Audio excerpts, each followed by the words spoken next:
Olayların merkez üssü Artvin'in merkezine bağlı Seyitlerköyü ve çevresi. Buranın coğrafi yapısını anlamanız çok önemli. Evler İstanbul'daki, Ankara'daki gibi yan yana değil. Karadeniz'i bilenler bilir. Bir ev şu tepedeyse komşusu karşı tepededir. Çığlık atsanız rüzgardan ve mesafeden kimse duymaz. İşte katilimiz tam olarak bu coğrafi avantajı kullanacaktı. Peki kimdi bu adam? Adnan Çolak. Olaylar başladığında 20 yaşlarının ortasında. Evli, 3 çocuk babası. Köyde kime sorsanız kendi halinde, efendi, saygılı diyeceği bir tip. Hani o klasik karıncayı bile incitmez denilen adamlar vardır ya. İşte Adnan o adamın ta kendisiydi. Gündüzleri tarlasında bahçesinde çalışır, akşamları köy kahvesine gider, okey oynar, çay içerdi. Ama Adnan'ın zihninin içinde kimsenin tahmin edemeyeceği karanlık bir mahzen vardı. O mahzenin kapısı 1992 yılında aralandı. Adnan Çolak'ın hedef kitlesi çok netti. Yaşlılar. Neden yaşlılar? Çünkü savunmasızlar. Çünkü genellikle yalnız yaşıyorlar ve paralarını banka yerine yastık altında saklama alışkanlıkları var. Adnan'ın modus operandisi, yani suç işleme yöntemi, ders kitaplarına girecek cinsten planlıydı. Bakın burası çok önemli, rastgele saldırmıyordu. Gözlem, önce kurbanlarını günlerce izliyordu. Kim evde, kim dışarıda, ışıklar ne zaman sönüyor? Saldırı yapacağı gece önce evin telefon hatlarını kesiyordu. Yani kurbanların dış dünyayla bağını tamamen koparıyordu. Köy yerinde en büyük alarm sistemi köpeklerdir. Adnan, yanında getirdiği zehirli etlerle önce evin köpeklerini öldürüyordu. Ses yok, yardım yok, havlayan köpek yok. İçeriye girmek için genellikle bacaları veya pencereleri kullanıyordu. Ve elinde o meşhur silahı vardı. Bir keser veya balta. İlk cinayetlerinden biri Hüseyin ve Asiye çiftiydi. Onları evlerinde vahşice katletti. Ama sadece öldürmekle kalmadı. Evdeki değerli eşyaları, paraları aldı. Ve en korkuncu, olay yerine siyasi örgüt süsü vermeye çalıştı. Neden? Çünkü o dönemler bölge karışık. Jandarma olayı terör eylemi sansın, adi bir hırsızlık olduğunu düşünmesin diye. Adamdaki zekaya ve soğukkanlılığa bakar mısınız? Arkadaşlar, şimdi anlatacağım kısım, bu hikayenin en pes artık dedirten kısmı. Cinayet işlenmiş, ortalık kan gölü. Sabah oluyor, jandarma geliyor, savcı geliyor. Köylü toplanmış, herkes korku ve üzüntü içinde. Kalabalığın içinde biri var ki herkesten çok ağlıyor. Kurbanların yakınlarına sarılıyor, başımız sağ olsun, bunu yapan insan olamaz diye feryat ediyor. O kişi kim biliyor musunuz? Evet, gece o insanları katleden Adnan Çolak. Hatta bir olayda öldürdüğü yaşlı çiftin cenazesinde tabutun altına giriyor, mezarlığa kadar taşıyor. Mezarın başında dua ediyor. Bu nasıl bir psikolojidir? Uzmanlar buna narsistik zafer diyor olabilir. Yani işlediği suçun yarattığı kaosun tam ortasında durup yakalanmamanın verdiği o sapkın hazzı yaşıyor. Jandarma komutanıyla konuşuyor, onlara sahte ipuçları veriyor, soruşturmayı yanlış yönlendiriyor. Bu süre zarfında köyde panik o kadar büyüyor ki insanlar akşam hava kararmadan evlerine kapanıyor. Ama kimse katilin o sırada yanlarında çay içen Adnan olduğundan şüphelenmiyor. Çünkü bizden biri yapmaz algısı toplumun gözünü kör etmiş durumda. Her seri katil bir noktada kendini yenilmez sanmaya başlar ve hata yapar.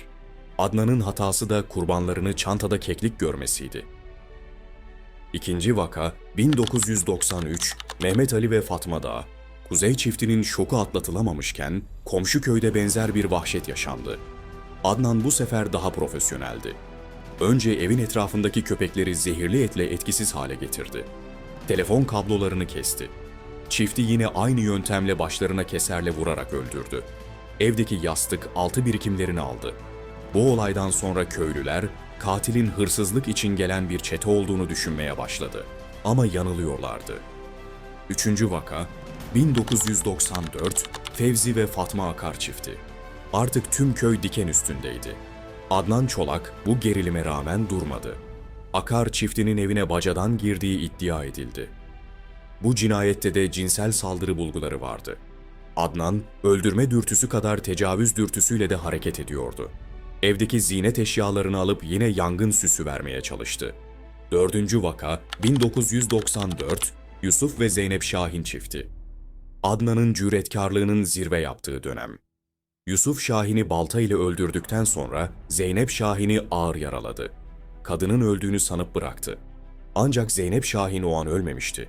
Daha sonra hastanede hayatını kaybettiği, bazı kaynaklarda ağır yaralı kurtulduğu geçer ama seri katil listesinde kurban olarak anılırlar. 5. vaka 1995, Halit ve Ayşe Çelik çifti. Adnan yine aynı yöntemle saldırdı.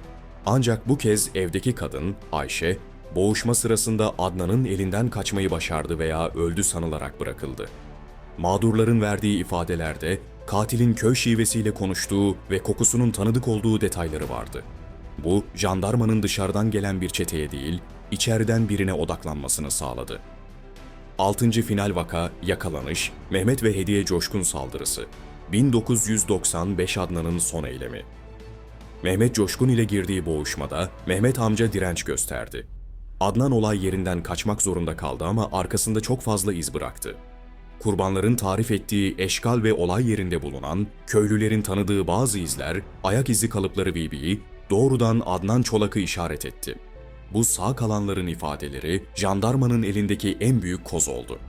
Tarif edilen eşkal, köydeki o sessiz sakin Adnan'a uyuyordu.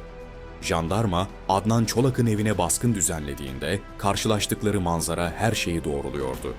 Evde sadece suç aletleri değil, öldürülen insanlara ait eşyalar da bulundu. Adnan, bir hatıra toplayıcı gibi kurbanlarının bazı eşyalarını saklamıştı. Sorguda önce inkar etti. O iyi aile babası rolünü oynamaya devam etti. Ama deliller önüne konduğunda o maske düştü ve altından o soğukkanlı canavar çıktı. Suçlarını itiraf ederken kurduğu cümleler ise kan dondurucuydu. Adnan Çolak ifadesinde şöyle dedi: "Yaşlı insanları öldürerek onları yaşlılığın verdiği acılardan kurtardım. Ben aslında sevap işledim. Kendince bir ölüm meleği misyonu yüklemişti. Ama tabii ki bu sadece bir kılıftı. Altında yatan asıl sebep, para hırsı, cinsel sapkınlıklar ve öldürme dürtüsüydü. Mahkeme onu 6 kez idam ve onlarca yıl hapis cezasına çarptırdı. İdam o dönem kaldırılma sürecinde olduğu için ağırlaştırılmış müebbete döndü.